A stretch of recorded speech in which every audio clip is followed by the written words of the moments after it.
कल्पना कीजिए कि आप अंतरिक्ष में हैं। चारों तरफ अंधेरा, गुरुत्वाकर्षण शून्य और धरती से लाखों किलोमीटर दूर। अब सोचिए, अगर कोई तकनीकी समस्या आ जाए और आपको वापस लौटने में महीनों लग जाएं तो क्या होगा। आज हम बात करेंगे एक ऐसी महिला की जिन्होंने इस तरह के खतरों का सामना किया और एक ऐतिहासिक मिशन को अंजाम दिया, सुनीता विलियम्स की। इस वीडियो में हम जानेंगे सुनीता विलियम्स कौन है और उनका भारत से क्या कनेक्शन है। कैसे उनका मिशन महज 8 दिन का था, लेकिन 286 दिनों तक उन्हें अंतरिक्ष में रहना पड़ा। कौन सी समस्याएं आईं, कैसे उनकी वापसी हुई और उन्होंने अंतरिक्ष में क्या खाया। स्पेसएक्स और नासा का इस मिशन में क्या रोल था और आखिर में कल्पना चावला से उनका क्या खास रिश्ता है। तो चलिए शुरू करते हैं इस रोमांचक और ज्ञानवर्धक वीडियो को।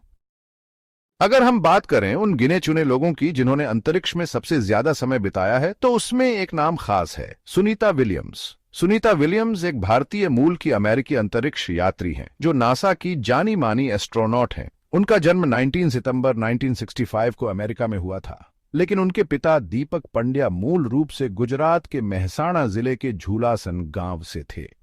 उनके अंदर बचपन से ही कुछ अलग करने की चाहत थी और यही जज्बा उन्हें अंतरिक्ष तक ले गया। उन्होंने 2006 में पहली बार अंतरिक्ष यात्रा की और वहां 195 दिन बिताकर रिकॉर्ड बनाया। लेकिन उनकी सबसे खतरनाक और रोमांचक यात्रा 2024 में हुई, जिसमें वो अंतरिक्ष में लगभग 286 दिन तक फंसी रहीं। इस मिशन की शुरुआत 5 जून 2024 को हुई, जब स्पेस एक्स और नासा ने मिलकर बोइंग स्टारलाइनर के जरिए सुनीता विलियम्स और उनके साथी बुच विल्मोर को अंतर्राष्ट्रीय अंतरिक्ष स्टेशन भेजा। यह मिशन केवल 8 दिन के लिए तय था, मगर तकनीकी खराबी के कारण वे वापस नहीं लौट पाए और धीरे धीरे यह मिशन एक बड़े संघर्ष में बदल गया। अब सोचिए, जब आप घर से बाहर जाते हैं और कोई परेशानी आ जाती है तो वापस लौटना मुश्किल हो जाता है, लेकिन जब आप अंतरिक्ष में हों और वापसी का रास्ता ही बंद हो जाए तो क्या होगा। स्पेसक्राफ्ट में लीक और थ्रस्टर फेलियर। जब स्टारलाइनर को वापस धरती पर लौटने का आदेश दिया गया तो उसमें लीक और थ्रस्टर यानी रॉकेट के छोटे इंजन फेल होने लगे। अगर थ्रस्टर ठीक से काम न करें तो स्पेसक्राफ्ट धरती के गुरुत्वाकर्षण में सही तरीके से प्रवेश नहीं कर सकता और दुर्घटना हो सकती थी। खाने पीने की समस्या। 286 दिन तक अंतरिक्ष में रहने का मतलब था कि खाने पीने का सामान सीमित था। सुनीता और उनके साथी ने फ्रीज ड्राइड सूप, पाउडर दूध और डिहाइड्रेटेड कैसरोल खाकर दिन बिताए। मानसिक दबाव। इतने दिनों तक अंतरिक्ष में फंसे रहना मानसिक रूप से बहुत चुनौतीपूर्ण होता है।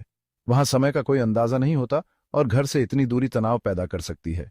कई महीनों के इंतजार के बाद आखिरकार वो दिन आया जब दुनिया ने राहत की सांस ली। नासा और स्पेसएक्स के वैज्ञानिकों ने मिलकर कई परीक्षण किए और आखिरकार 19 मार्च 2025 को वापसी की योजना बनाई गई। कैसे हुई वापसी?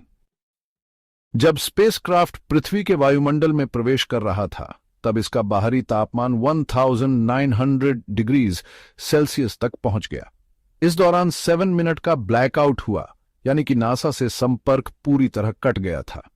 यह वही मोमेंट था जब लोगों की धड़कनें थम गई थीं, क्योंकि इसी स्टेज पर 2003 में कल्पना चावला का स्पेसक्राफ्ट धरती पर गिरकर जल गया था। लेकिन सुनीता विलियम्स और बुच विल्मोर का स्पेसक्राफ्ट सफलतापूर्वक फ्लोरिडा के समुद्र में लैंड कर गया। इस मिशन की सफलता से पूरी दुनिया में खुशी की लहर दौड़ गई। कल्पना चावला और सुनीता विलियम्स का कनेक्शन। सुनीता विलियम्स और कल्पना चावला दोनों भारतीय मूल की अंतरिक्ष यात्री हैं। दोनों ने नासा के लिए काम किया और दोनों ने स्पेस में इतिहास रचा, इसलिए लोग इन्हें एक दूसरे से जोड़कर देखते हैं। स्पेसएक्स क्या है और इसका महत्व? स्पेसएक्स एक प्राइवेट कंपनी है जिसे एलन मस्क ने 2002 में बनाया था। इसका उद्देश्य है सस्ता और ज्यादा सुरक्षित स्पेस ट्रेवल। स्पेसएक्स की सबसे बड़ी खासियत, इसका रॉकेट खुद से लैंड कर सकता है, जिससे स्पेस ट्रेवल की लागत कम हो जाती है। यह नासा के मिशनों में एक अहम भूमिका निभाता है। स्टारशिप नाम का रॉकेट, जो इंसानों को मंगल ग्रह तक ले जाने के लिए तैयार किया जा रहा है। तो दोस्तों, यह थी सुनीता विलियम्स की प्रेरणादायक कहानी, जिसमें संघर्ष भी था, रोमांच भी और जीत भी। अगर आपको यह वीडियो पसंद आया तो लाइक और शेयर जरूर करें, ताकि और लोग भी ये जान सकें कि अंतरिक्ष यात्रियों की जिंदगी कितनी चुनौतीपूर्ण होती है। चैनल को सब्सक्राइब करें ताकि आप ऐसे ही रोचक और ज्ञानवर्धक वीडियो मिस न करें। नीचे कमेंट करें और बताएं कि अगर आपको मौका मिले तो क्या आप स्पेस में जाना चाहेंगे?